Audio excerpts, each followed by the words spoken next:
Retired Navy SEAL, author of Sheep No More, The Art of Awareness and Attack Survival, and Kate Monroe, U.S. Marine veteran and CEO of Vetcomm. Thank you both for being with us. Kate, let me start with you. I am definitely out of shape. I now realize this, and I am certainly not fit for duty. How many people do you think, though, actually can pass the test? And for those coming in wanting to be part of the military, how many have been weeded out?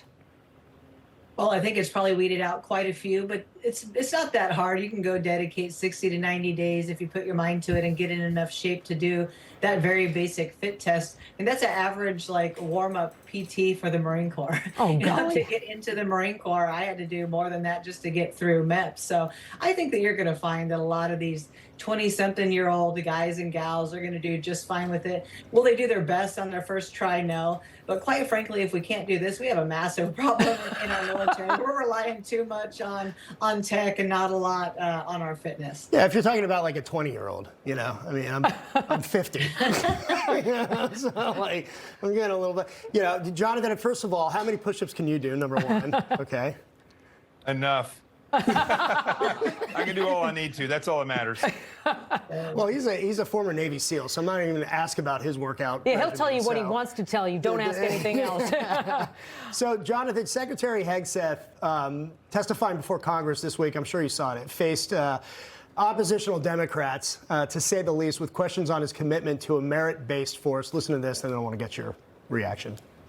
Of the 24 officers that you have fired for reasons unrelated to performance, since you have not indicated any cause, 60% are black or females. Now, did the president direct you to single out female and black officers to be dismissed? Senator, of course not. And as we've emphasized at this department from the beginning, the only metric is merit.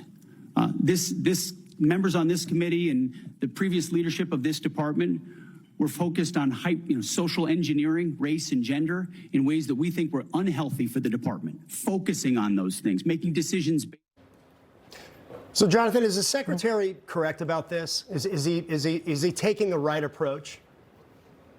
Oh, absolutely. You know, first of all, look, DEI, which started with Clinton and it was called affirmative action, what it does is lowers the standards in order to get people that they want in there, whether it was females, whether it was different race or genders, even sexuality.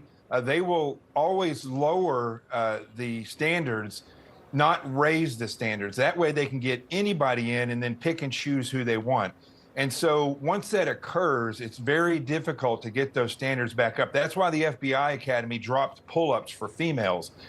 They wanted to get more females in, so they dropped that requirement, and all of a sudden they have a plethora of females that are making it through the academy.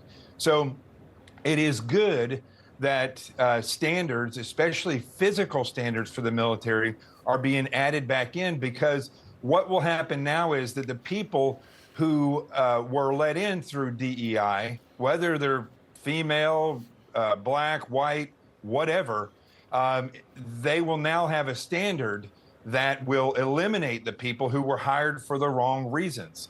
And it will force them to either step up to the standard or leave.